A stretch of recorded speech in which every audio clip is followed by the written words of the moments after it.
உங்களால் உருவாக்கப்பட்ட முதலமைச்சர்கள் எல்லாம் யார்? நேபாளத்தில் இருந்து இந்தியா வருகிற வழியிலே லூம்னி சாலை என்று ஒரு சாலை இருக்கிறது. இந்த கதையை சொன்னால் உங்களுக்கு எல்லாமே புரிஞ்சிடும். சகோதர சகோதரிகளே, ரொம்ப முக்கியமான கதை, மெட்டி ஒளியோட நல்ல கதை. அந்த லூம்னி சாலையிலே கோரக்பூர் என்கின்ற ஒரு ஊர் இருக்கிறது. அங்கே கிறிஸ்தவ, இந்து, முஸ்லிம் மக்கள் சமமாக வாழக்கூடிய மிகவும் அமைதியான ஒரு பகுதி. ஏனென்றால் அங்கே ஒரு ஆசிரமம் இருக்கிறது, மிகச்சிறந்த ஆசிரமம் ஒன்று இருக்கிறது. அந்த ஆசிரமத்திலே அஜய் சிங் பிசத் என்கின்ற ஒரு இளைஞன் 26 வயதிலே அங்கே வந்து சேர்கிறான்.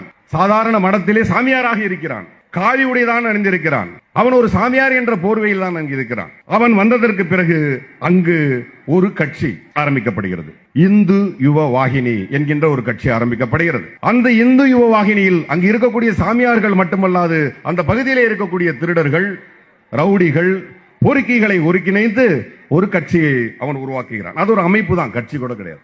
அவன் அந்த அமைப்பை உருவாக்கியதற்கு பிறகு 1998 இருந்து 2007 வரையில் கிட்டத்தட்ட 100 கலவரங்களை அங்கே அவன் உருவாக்குகிறான்.